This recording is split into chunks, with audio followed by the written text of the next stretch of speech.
নমস্কার, আমি রুমা। খাওয়ার খেলা চ্যানেলে আপনাদের সবাইকে স্বাগত। আজ আমি বাচ্চাদের জন্য একটি রেসিপি করব, সেটা বিট দিয়ে ঘন্ট। এবার আজকালকার বাচ্চারা তো বিট খেতে চায় না, কেউ কেউ খায়, কেউ কেউ খেতে চায় না, কিন্তু বাচ্চারা সবাই কিন্তু লাল শাক ভালোবাসে। এই জন্য বুদ্ধি করে একটু লাল শাকের মতো বিটটাকে গ্রেট করে রান্না করে নেব। দুটো বড় সাইজের বিট নিয়েছি, ছুলে রেখেছি। আর এটা কিন্তু আমি খোসাটা ছাড়ানোর আগে ধুয়ে নিই। কেন বলুন তো? খোসা ছাড়ানোর পর ধুতে গেলে অনেকটা রং কিন্তু নষ্ট হয়ে যায়, সেটা আমার একদম ভালো লাগে না। এই জন্য আমি ভালো করে ধুয়ে খোসা ছাড়িয়ে নিই। এবার একটা গ্রেট দিয়ে গ্রেট করে নিয়েছি। আর লাগবে রসুন, কাঁচা লঙ্কা, শুকনো লঙ্কা, ফোড়নে একটু কালো জিরে দেব। এবার কড়াইতে তেল দিয়ে দিব, অল্পই তেল দেব। এটাতে ঝাল তেল খুব সামান্যই দিতে হবে। বাচ্চারা তো ঝাল খেতেই পারে না, আর বাচ্চাদের জন্য এটা করা। এবার তেল গরম হয়ে গেলে তাতে একটু কালো জিরা আর শুকনো লঙ্কাটা দিয়ে দিব। যে রসুনটা নিয়েছিলাম সেটাও থেতো করে দিয়ে দিব, দিয়ে একটু লাল লাল করে ভেজে নেব। আর বিটটা কিন্তু আমি যে আলুর চিপস করি ওই গ্রেটার দিয়ে কিন্তু গ্রেট করিনি, করেছি ছোটোটা দিয়ে। এখন যেটা পাওয়া যায় 20 টাকার মতো দাম নেয়, ওটা দিয়ে গ্রেট করলে কিন্তু খুব ভালো মিহি হয়, মিশে খুব ভালো রান্না করার সময়।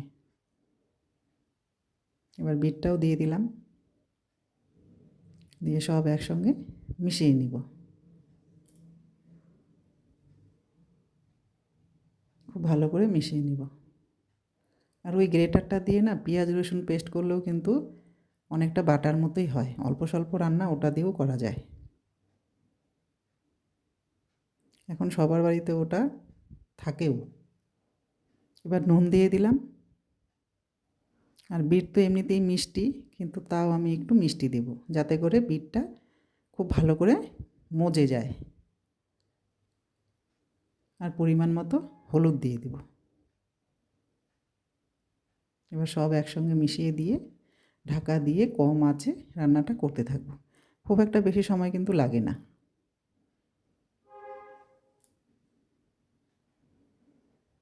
এবার ঢাকা খুলে খুলে একটু পরপর কিন্তু নাড়তে হবে, যেহেতু এটাতে জল নেই, ধরে যাওয়ার খুব ভয় থাকে। বারবার নেড়ে চেড়ে মিশিয়ে দিতে হবে।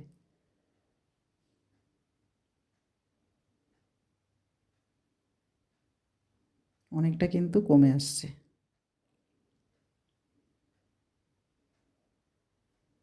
আর একটু ঢাকা দিয়ে রান্না করে নিব। এই দেখুন, আমার রান্না কিন্তু প্রায় শেষের দিকে। এবার দুটো কাঁচা লঙ্কা ভেঙে দিয়ে দিব।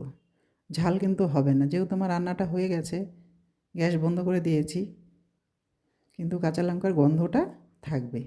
আর কাঁচা লঙ্কার গন্ধটা কিন্তু খুব ভালো লাগে। যেহেতু এটা বাচ্চাদের রেসিপি, ঝাল তেল আমি খুবই সামান্যই দিয়েছি।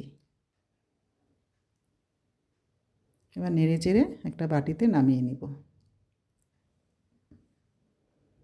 দেখুন, কমে কিন্তু অল্প একটু হয়ে গেছে।